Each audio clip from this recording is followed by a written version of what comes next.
we go. Sorry about that. I apologize. A little bit of a tech problem there. Good morning. I'm your host, Perry Atkinson. Welcome to Focus Today. I am really honored to have back with us today Sam Rohrer. We've had him on before, and I so enjoy our conversations together. This guy's on top of a lot of things. And most importantly, his passion to see that our Christian values are implemented into public policy as best as they can. Former legislator himself, now president of the Pennsylvania Pastors Network. And Sam, nice to have you back. How you doing, my friend? Barry, it's great to be back with you, as always.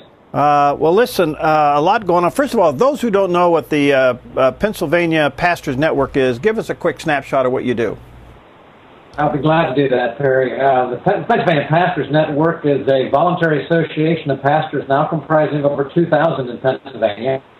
And our purpose is to help encourage those pastors in the pulpit who understand that the Scripture is the God's authority and an authoritative word. You know, many pastors do not believe that. We find about 20% of pastors don't even believe that the Bible is the final word on moral authority, believe it or not.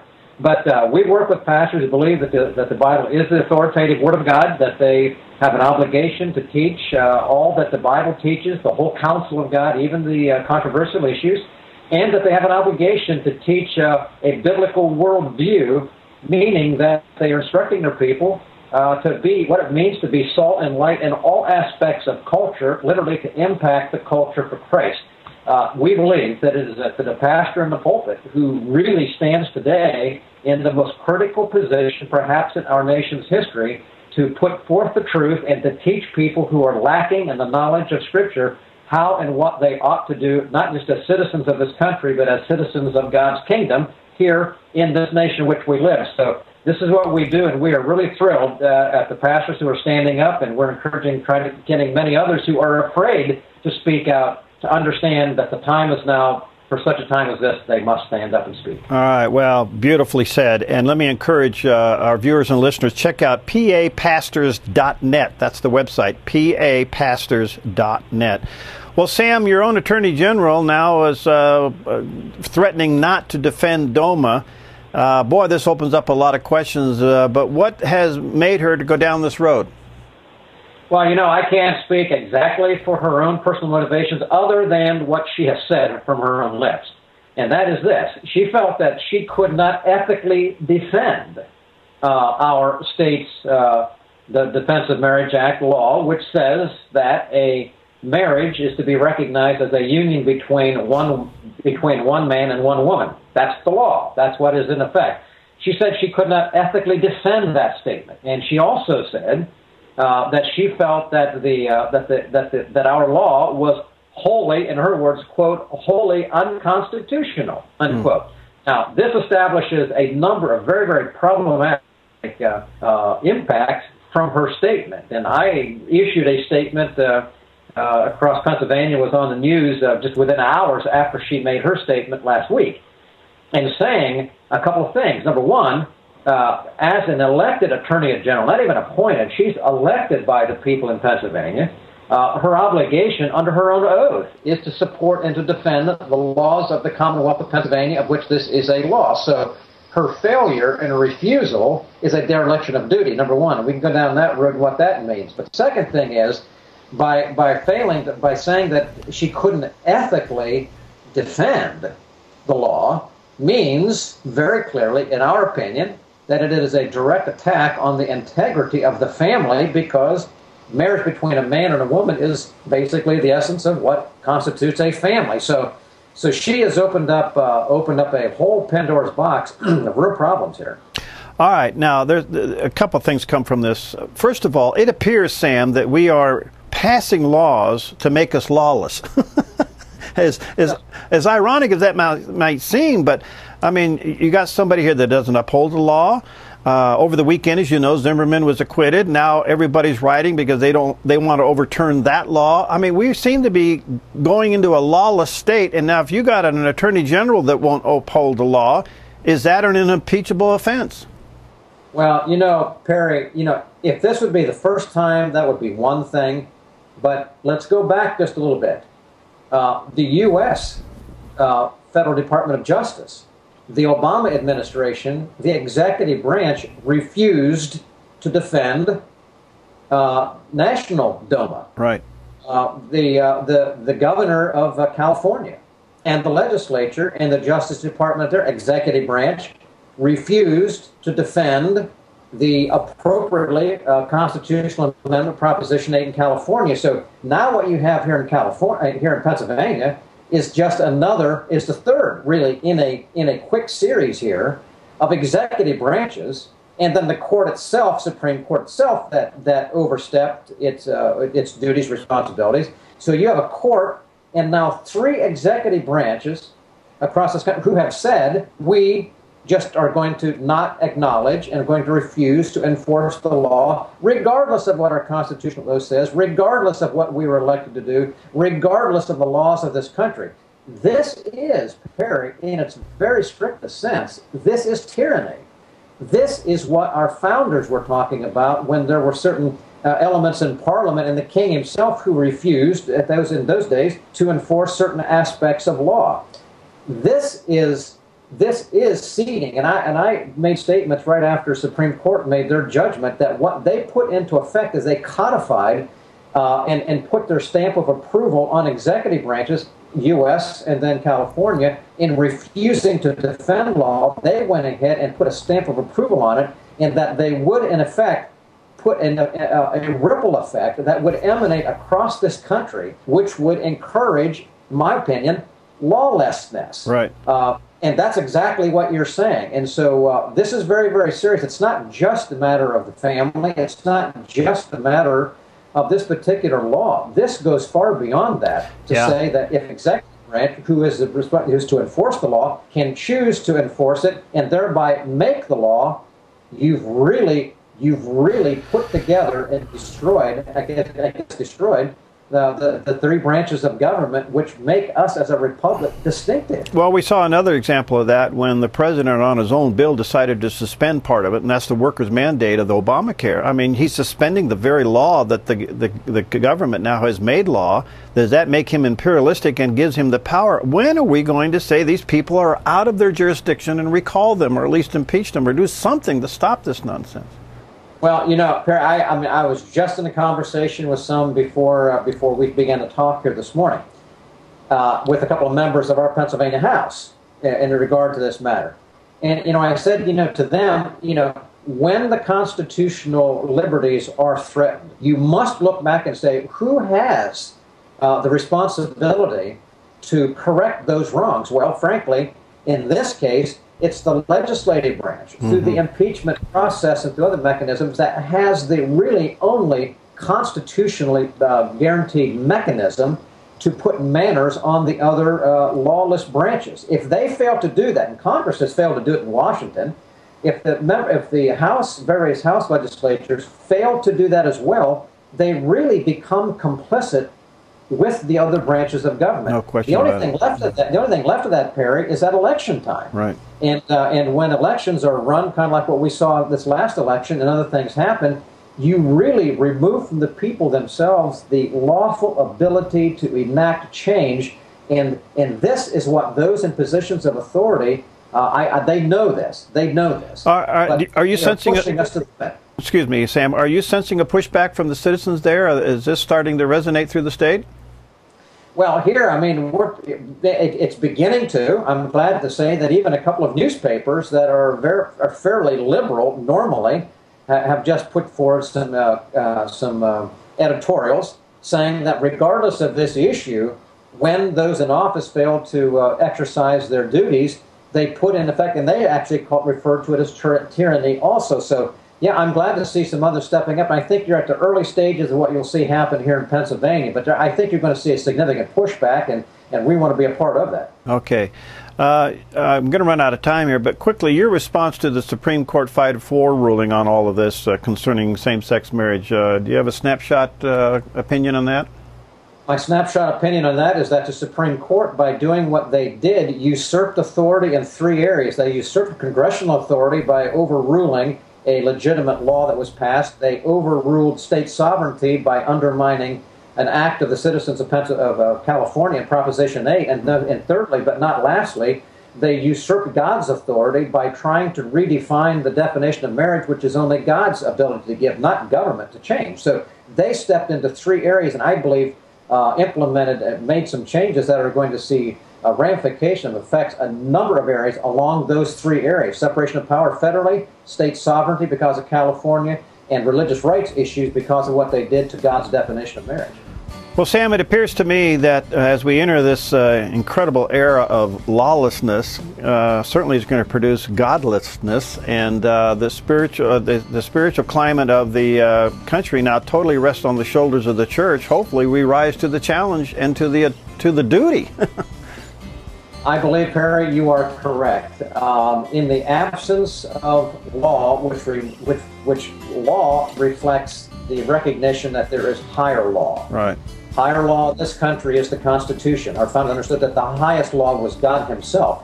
But when those who are in subordinate positions of authority, all of those who take an oath to support the Constitution under God, when those refuse those higher laws, you have in fact enacted lawlessness. And the only one who can bring that back is a moral recognition that God is the lawgiver. God is king over all. God is at the top of the list of authority, and he bequeaths to all of us underneath levels of subordinated authority. When we follow his rule, we have prosperity, we have blessing. When we repudiate his rule, we have judgment. And this nation is in serious trouble because of this very simple fact. Well, blessings on you, my friend. Keep up the good work. PAPastors.net if you want to check out the Pastors Prayer Network. Oh, I got 2 segments with you. I'm sorry. I didn't know that. I got plenty more questions. Hold on, Sam. I'll be right back. I got more questions for you. We'll be right back with Sam Rohrer. Hi, I'm Paulina, and I work at theDove TV. Did you know that when you support theDove TV, you have a profound impact, not only in our community, but around the world? It's your continued support that takes the inspiration and hope in the programs we produce and makes them available to the thousands of people who are watching these videos online every week. Help bring encouragement and hope to our valley and beyond by making a secure online donation today at our website, thedove.us.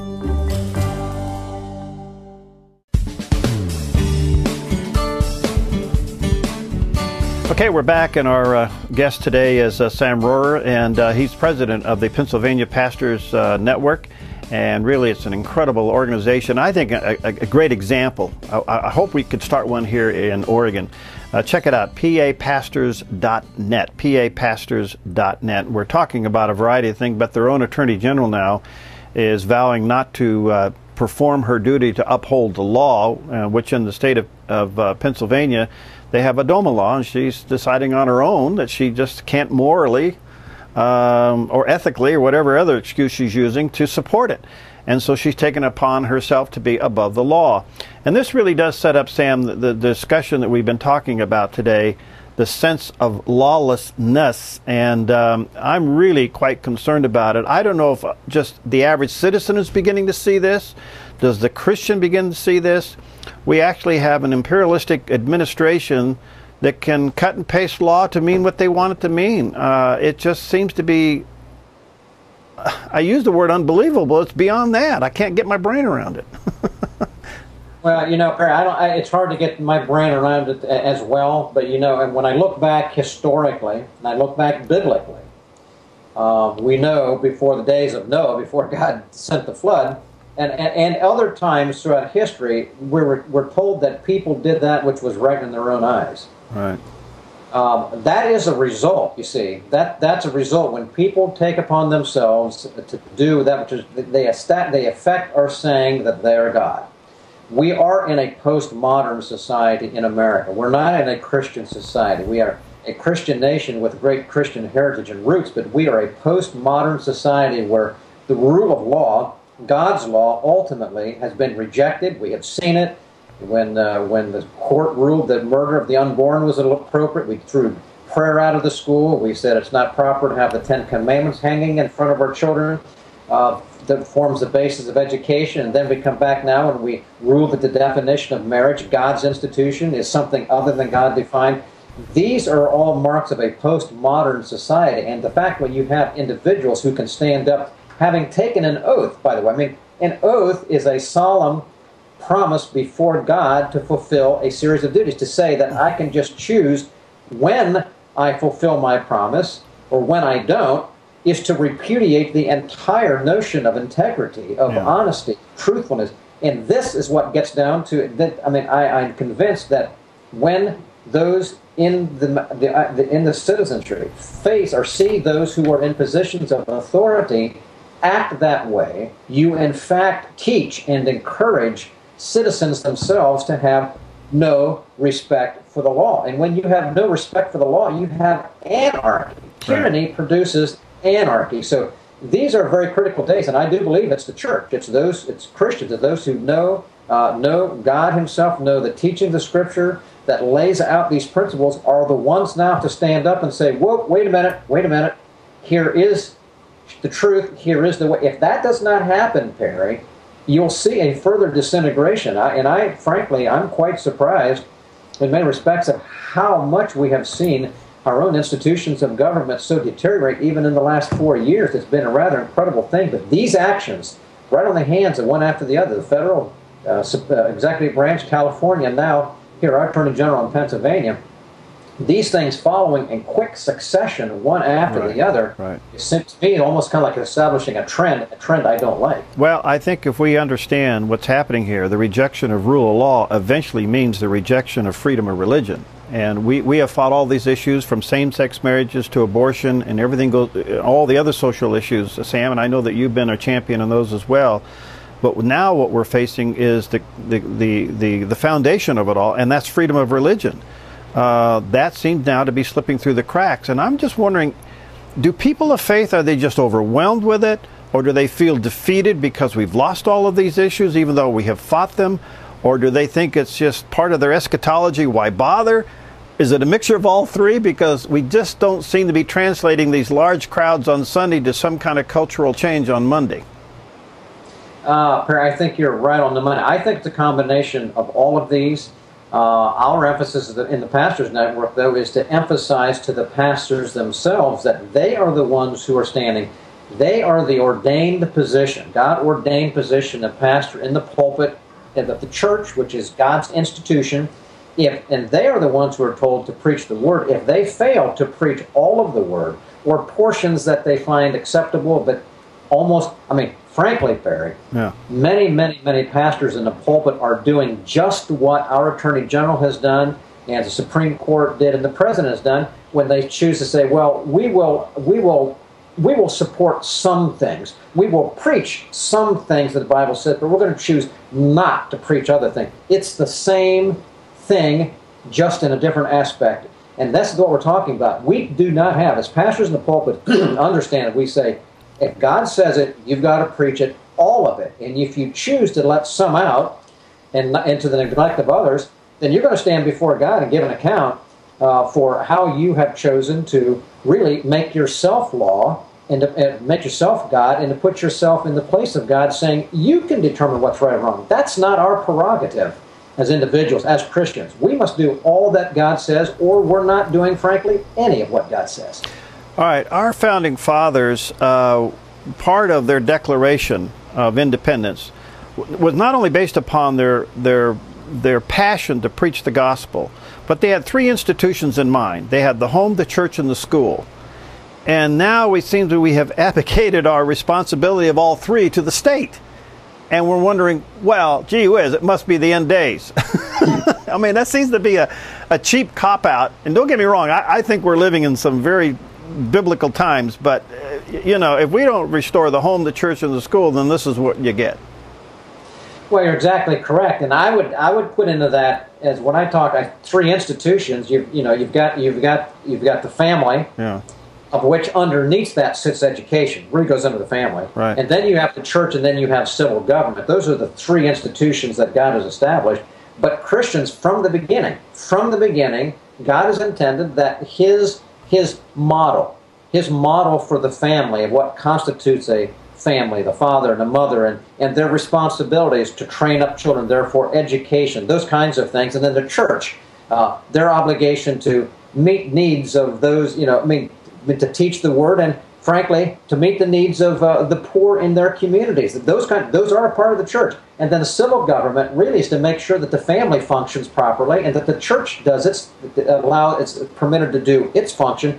All of those have jurisdictions. When the Bible is not taught, so that people fail to understand what the duty and responsibility, jurisdiction of the family is, and the father, and how he's going to be responsible to God for what he fails to do or does do, the pastor in the pulpit, in the church, and those as ministers of God in government, Romans 13, they all have defined responsibilities. Our founders understood them. They laid them out, and they gave us a constitution that recognized these jurisdictions. When we have done those, God has blessed this nation. But as we turn our back on those things and either pretend we didn't know them or refuse to do them, God says, then fine, you turn your back on me, I will turn your back on you, just like he told Israel in Deuteronomy when he took them into the land. So we sit here in that position as a nation right now, blessed of God mightily, but if God told Israel, you forsake me, I'll oppose you, do you think he'll do anything less for the United States of America? And it's God's people who hold the key right now to turn back, if in fact we shall do that. Sam, you're an inspiration. Thank you so much for what you do. It's called the Pennsylvania Pastors Network. You can check it out online, papastors.net. I think they have set the foundation of really of an organization that could be cloned across the United States and every state.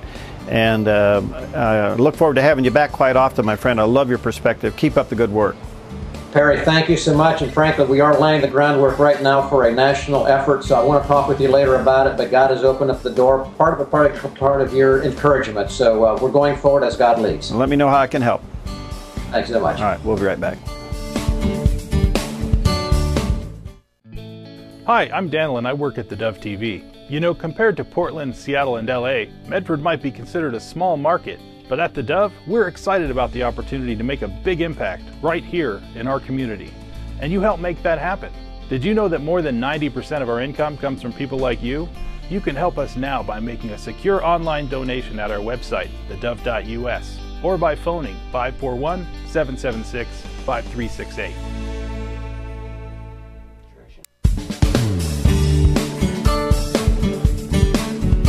Always a delight to have Dave Dotterrer on the show, whether he's Skyped in or in person, but today's in person. He is now a recovering legislative assistant. And he's in the studio with us today to give us a little bit of a wrap on this year's legislative session. How you doing, Dave? I'm doing great. Good to see you. It's good to be home. Yeah. Very, very good to be home. Sleeping in your own bed, taking in oxygen, huh? That's correct. That's correct. Well, quite a session. Now, your title up there, you were kind of like the Republican liaison between the House and the Senate for budgeting issues, right? Yeah, I coordinated the budgeting issues for both of the Republican caucuses. Okay. House and Senate. I've heard everything from failure to D- to a C in rating this session. Give us your thoughts. Well, on that. I would give it certainly a low grade. Certainly at least no better than a C, and probably C- to D. Okay. It was not a failure.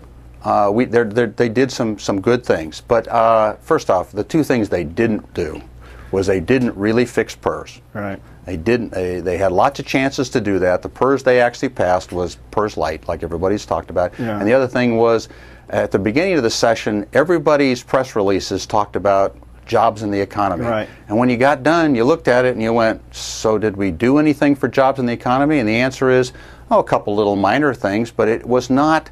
It wasn't at the top of the list. We did a lot of housekeeping things. So I think that would give them a low grade. Were you frustrated? Yeah, I was. I was very, very frustrated. I can tell you that the end of that session. See, I only have 2 data points now.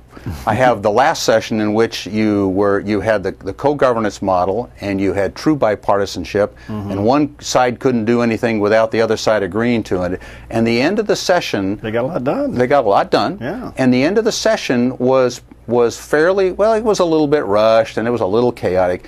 This time, the end of the session was basically chaotic and dysfunctional. Those are the 2 words that come to mind when I think about it. Now, I know this sounds partisan, but hey, the Democrats were in control. They had the House, the Senate, and the governor. And if it ends up being chaotic, don't they get the blame? Absolutely, absolutely. It was you watched a breakdown in leadership. Right. It was I would characterize it as a leadership failure.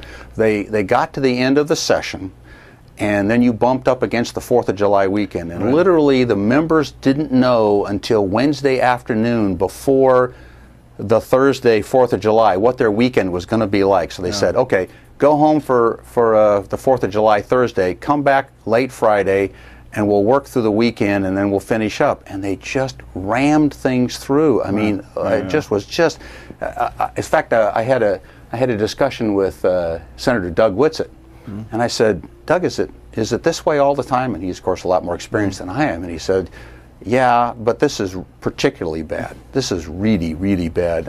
Just to give you an example, on the weekend, the Budget Committee got together, and they were going to pass the bonding bill, which is a big deal. I mean, this is like $800 million of borrowing. Okay, so they all get down there. It's at 7 o'clock on a Sunday night. They're working a Sunday. It's 7 o'clock. It's Sunday night. They go down. They all sit down at their desks. They still don't have the materials for what they're going to vote on. Okay, they're sitting there 5 minutes after the meeting is supposed to start. They finally get the materials. Now they get a chance to look at it, and they vote 10, 15 minutes later on $800 million. It was really very poorly done. And so if the people of Oregon think there was some kind of deliberative process, no, the leadership got together, decided what was this bonding package was going to be, and pushed it to the end. Just pushed it out at the end. Yes, it was. You know, this is so frustrating in so many ways, because this governor, when he was governor before, had a unique history of not being around during tough times and would call special sessions, and he himself would leave town. Now, the discussion of a special session is back on the table again to fix the kick the can PERS light. Right. And I'm hearing all kinds of things. It's impossible. When are we going to do it? It's going to be an election year. Do you really want to do this thing? What's your take on that? Well, you know, again, it shouldn't be necessary, because you should have done the right thing during the regular session, and they could have done that. They were in the majority, and this idea that somehow they needed a grand bargain to raise taxes so that they could fix PERS. They needed Republican votes for the tax increase side of that equation, but they didn't need any votes from the Republicans, from the minority party for the PERS. And an interesting comment was made by Mike McLean, was the Republican leader in the House, and he came back and he said, at one point he looked at Tina Kotek, the Speaker of the House, and he said, so Tina, how much do the Republicans need to pay you Democrats to get you Democrats to do the right thing? Whoa. Because the right thing to do was fix PERS, and you can fix PERS. Okay, again, you didn't need the tax increase. Good grief, they had a 6% annual increase in revenue. Now, most people listening to the show would go, you know what?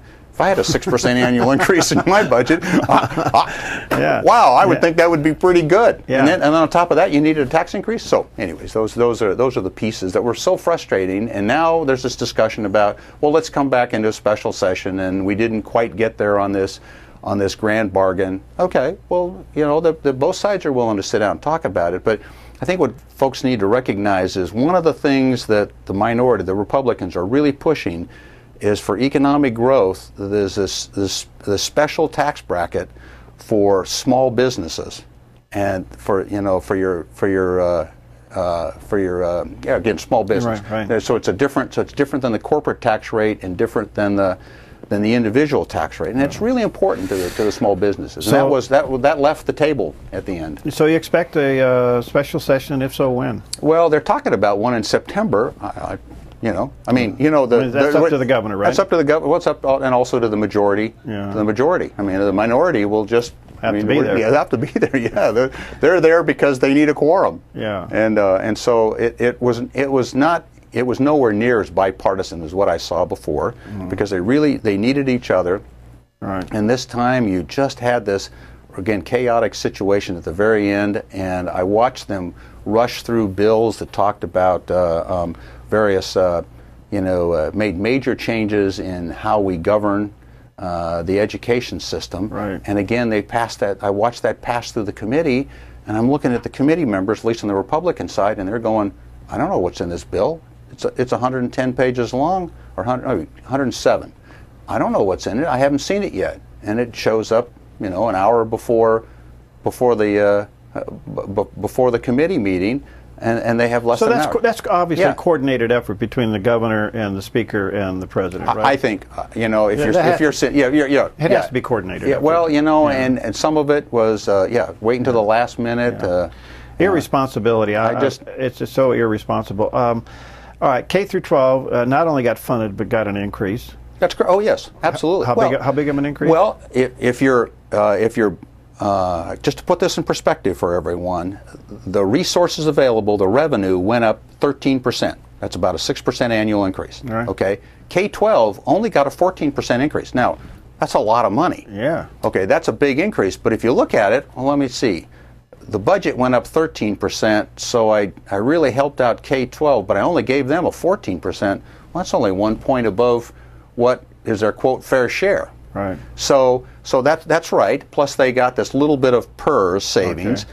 But, you know, if you'd done more PERS, you could have given them less hard dollars, right, and then taken that money, because just so everybody also understands, for example, higher education. Right. The university system only got a 6% increase. Right. So they only got half of their fair share because there was so much money put in. So if you'd given them the K-12 more PERS savings, then taken those hard dollars and put them into the university, then the university would have gotten their fair share. All right. It's couple of questions before we run out of time. One is the Oregon Health Plan.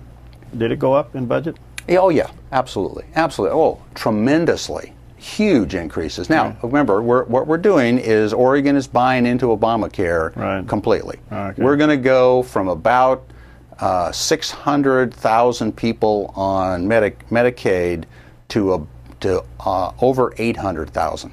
I mean, we're gonna add over 200,000 people onto that, and in the process, the amount of money coming to us from the federal government is going up, is almost doubling. Well, I mean, and we'll see what happens to that, because that's all in trouble now. That's true. So that could be revisited. And we know there's budget holes out there in the program. We have counties in trouble. Yes. Josephine, Curry, others, even our own counties now looking at some cutbacks. Do you see some kind of a state override into the counties and trying to maintain some kind of law enforcement? I see that they passed a bill right at the end that set up a process for the state to step in and help the counties. I know there's some controversy and some people don't like, or some of the pieces that are in that, but I got to tell you, the people like Bruce Hanna and Wally Hicks and those kind of people, you know, they wanted to make sure that there were some things where the state couldn't just come in and say, okay, you have to raise taxes. Right. And so there were some checks and balances there, and so I think those are the pieces. But here's the most important part. This is back to, you didn't fix PERS. Because you didn't fix PERS, that was one of the best things you could have done, because what you did was you could have lowered their expenses rather than raising their revenue. What if you lowered their expenses through PERS reform? And because you didn't do that, you essentially threw the counties under the bus, as far as I'm concerned, because they're the PERS savings accrues to the counties and local governments more than it does to anybody else. Well, So if you it's look just at crazy. you take a county position, they're out of money. They needed the savings, and yet now they need the protection. I'm hearing from some citizens, some of these counties, no, we don't want the state anywhere near our back door, and yet we need help. I mean, it's a catch-22 situation. It really is. It really is. And again, the bill that passed was shared sacrifice, although there are some people who are going to say, no, they gave the state too much power. But I can tell you that there were a lot of folks that looked at that and said, well, you know, if you go to the state and you ask for help, it's kind of the golden rule. He who has the gold rules. And do you want that camel nose under the tent? Absolutely. Because that starts to take away local control. No question about it. Yeah, absolutely. Well, Dave, thanks for your update. We just pray that you get some rest. Yes. And I know that you're now back into the RV camping service. Yes, right. That's with your right. wife. And I'm going to get some fishing in this week. I've told myself I'm going fishing this week. Good. Right. Well, when you get both feet on the ground, you got a real clear head, we'll have you back. We'll talk some more about it. Nice to see you. Thanks for your service up there. Okay, we'll be right back.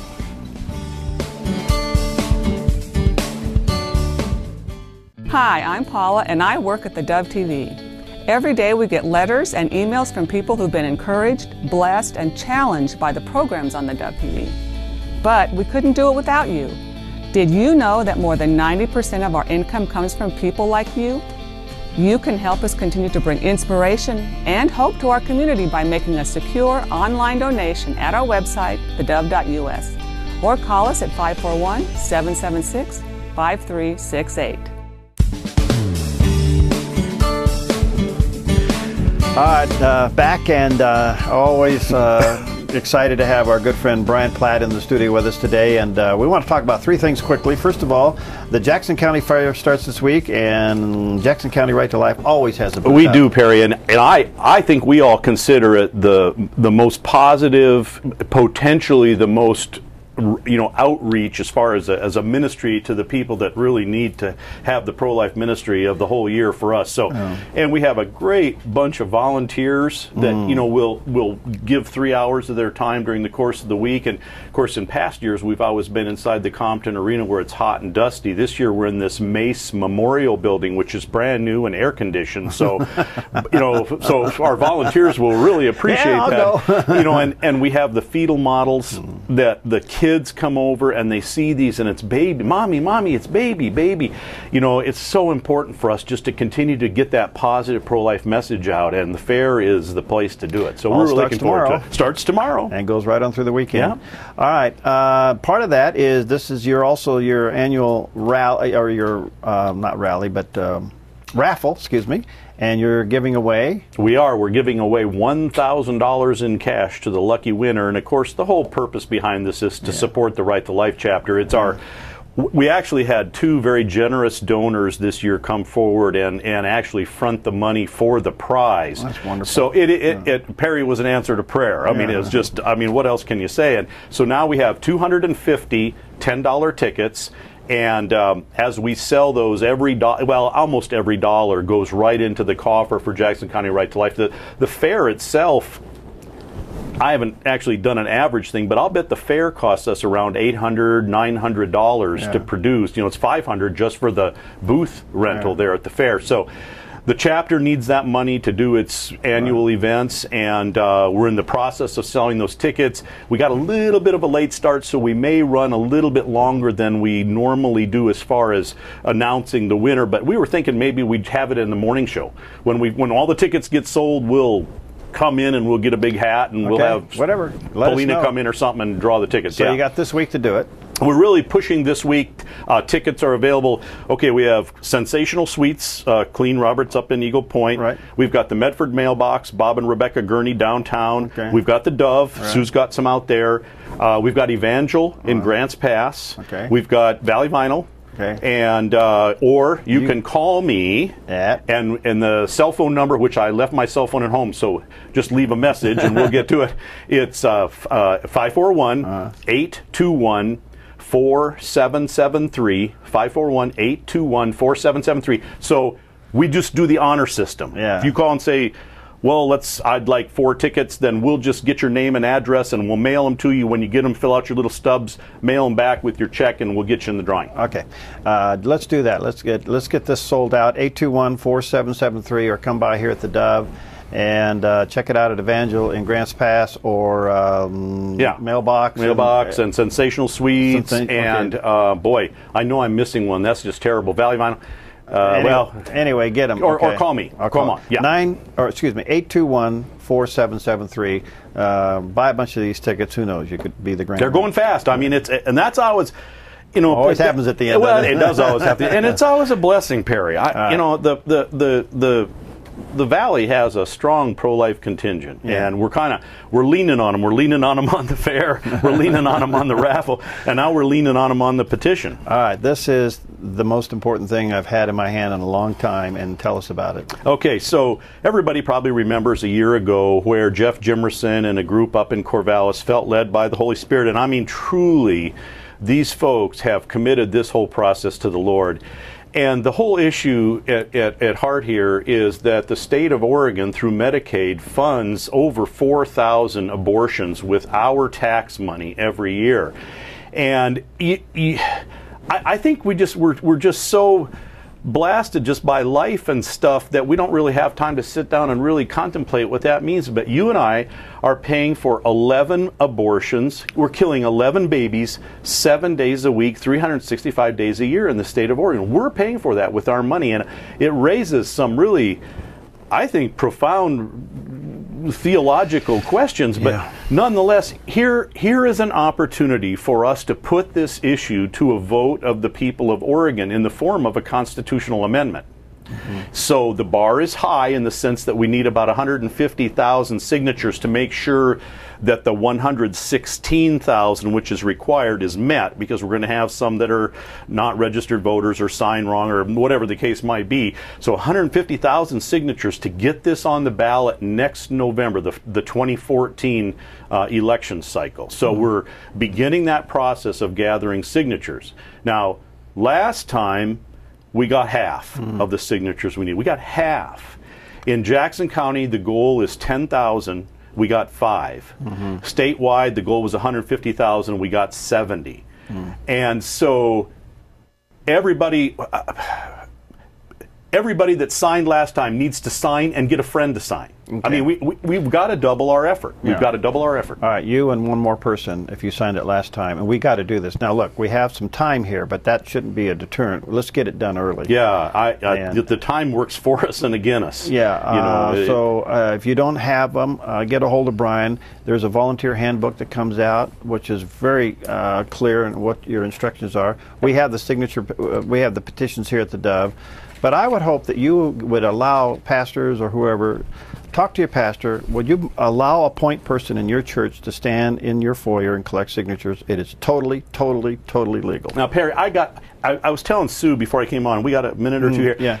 Every now and then something crosses the computer that I look at and it's almost stunning. You know, and you think, I've pretty much seen it all, and we know just how depraved the human heart can be. And this abortion thing, anyhow, so here's an Alan Guttmacher piece, okay? The author is a gal by the name of Heather Boonstra, but it's on the Guttmacher site. And the title of the article is "The Heart of the Matter, Public Funding of Abortion for Poor Women in the United States."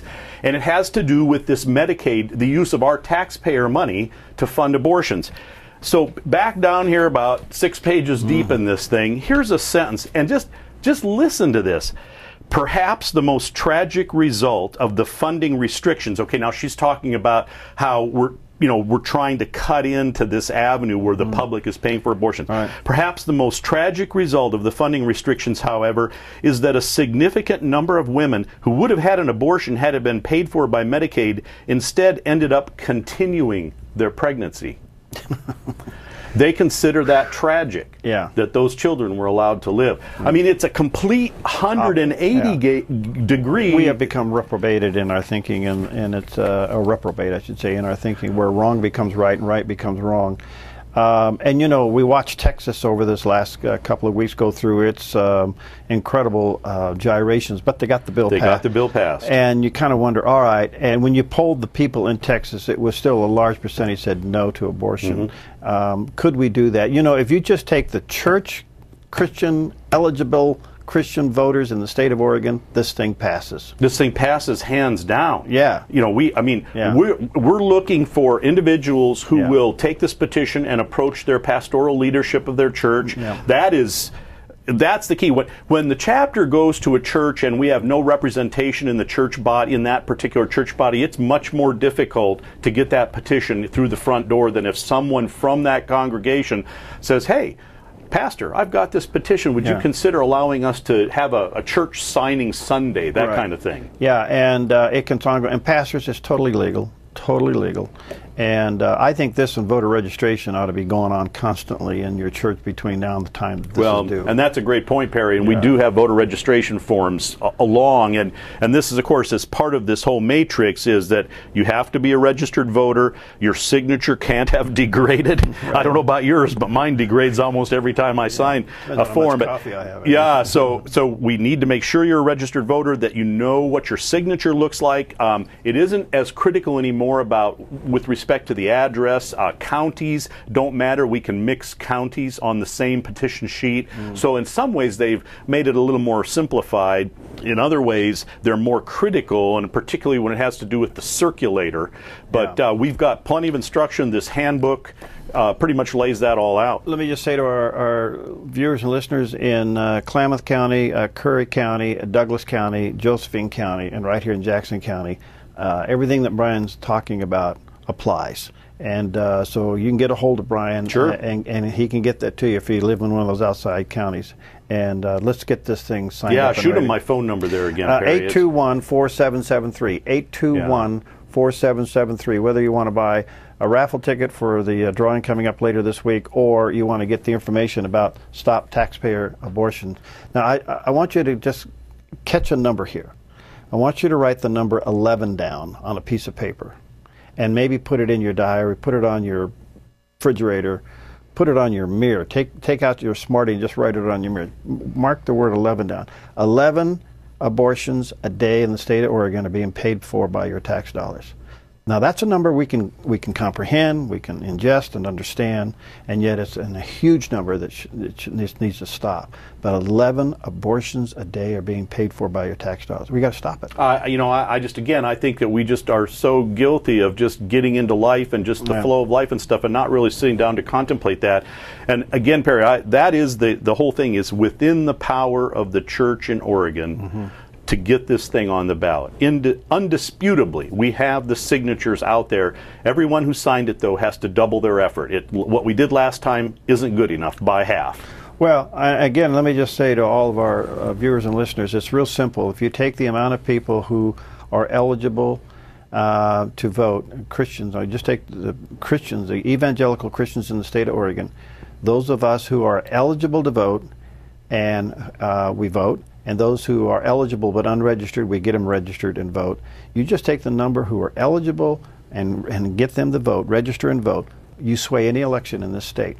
The numbers are clear. They're just solid in our favor. But for some reason we don't do that. We just register and vote. This goes on the ballot and we win. Yeah, and strategically 2014 is going to be a watershed election nationwide, not just statewide. So it's a great time to get conservatives to the ballot box to support something like this that would be on the ballot. Yeah.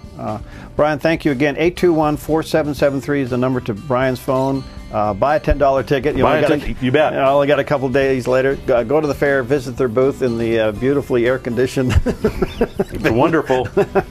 And then get a hold of one of these books. You have them out at the fair? Yeah. So stop by their booth and get one of these handbooks, and especially that you can become the point person in your church and gather signatures. Thanks, buddy. Thanks, Perry. We'll see you next time on Focus Today.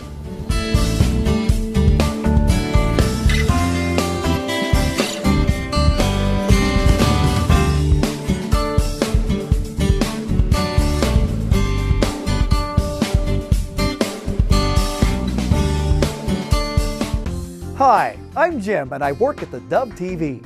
Every weekday between 6 and 8 a.m., our award-winning news and sports team bring you the best morning show around. It's live, it's honest, and it's a whole lot of fun.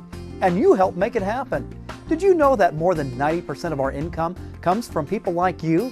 You can help us continue to air local programs that share your voice by making a secure online donation at our website, thedove.us.